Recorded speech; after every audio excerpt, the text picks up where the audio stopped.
Good morning. Cindy Lenhoff, Director of the National Child Care Association, coming to you again from my kitchen table, which is serving as my office currently during the COVID-19 pandemic. And I'm here to just visit with everyone out there that is being affected by COVID, and especially affected by the child care circumstances.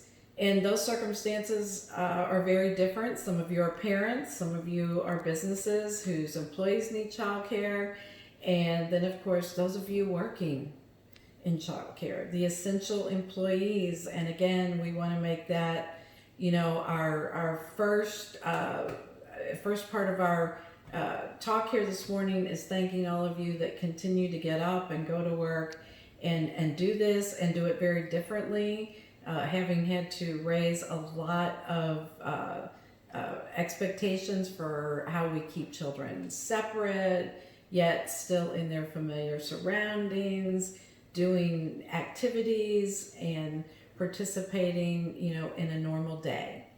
But for a minute, I'd like to take you back to the history of a little bit of myself and the association.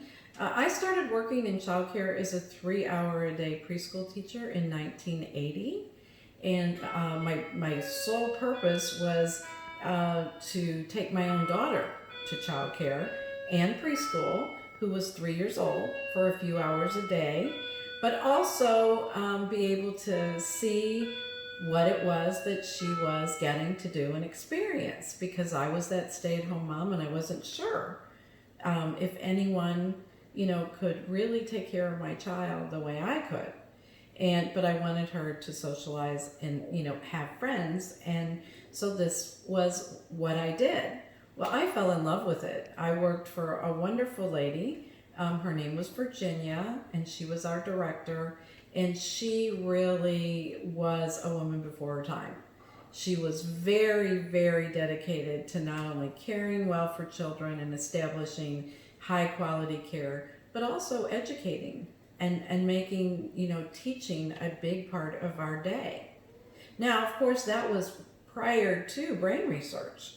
So the way we taught then is very different than how we teach now, because then we were still trying to, push a typical elementary education on young children. And once we learned in the mid to late 80s that wasn't the best way children learned, we shifted to more of a developmentally appropriate guideline of teaching and educating young children. And that kind of brings me up to the beginning of the National Child Care Association, which occurred in 1987.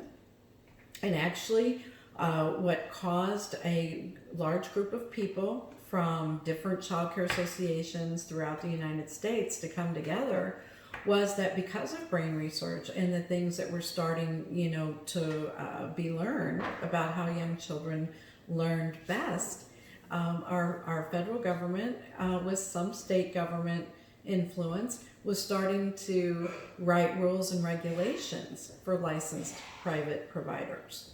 And as a result, the child care industry, who had been doing this for many years, wanted to become a voice in that effort.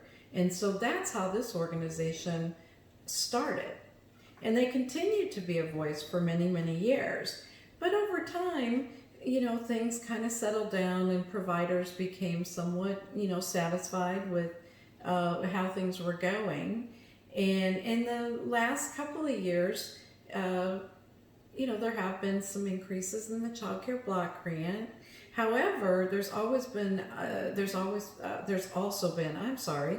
a lot of increase in expenses to bring more quality teachers into schools and centers, more credentialed and degreed individuals, which we know is part of delivering a quality, early care and learning environment.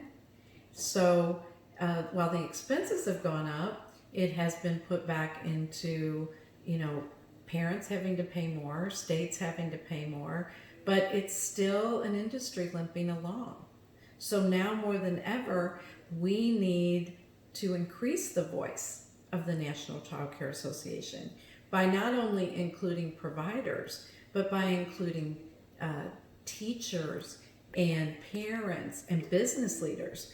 And unfortunately, we have the COVID pandemic, which has shined a huge light on just how fragile the industry is, because so many children are out of care right now and not going to child care because parents are laid off, or in some cases they're working at home, so they've decided, to keep their child at home until things settle down.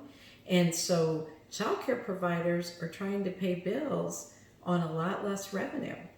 And I know I've talked to one of our providers in Virginia this week. She only has 20 children attending her center, and she's trying to stay open. She typically has about 107 attending, and as a result, her $17,000 rent factor on her building is coming out of personal funds at this point in time, with the help of some of the PPP funds, but they run out in June, and she's not going to be able to keep going past July. So that's just one story of many that is out there, and why the National Child Care Association needs to lead our child care community. And when I say community, I mean parents, business leaders, everyone that's going to need child care when this pandemic is over. And it will be over someday, but will child care still be here? And that's up to us, all of us together as a community. And one of our very famous first ladies says, it takes a village.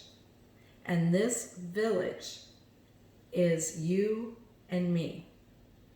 And I hope that you will look at some of our social media postings that ask you to participate in advocacy, and do so, because I know that you're going to need us.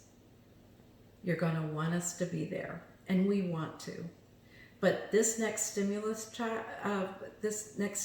bill is not giving a shout out to childcare. And we need about $50 billion to keep it going, so that prices don't go up for the individuals that are currently paying, and that children that live in poverty continue to have access in spite of the virus. So I'll be back, and I'll be talking more on what we can do together to make the child care infrastructure not only survive COVID, but thrive well after it. I hope you all have a healthy future, both physically and emotionally and financially.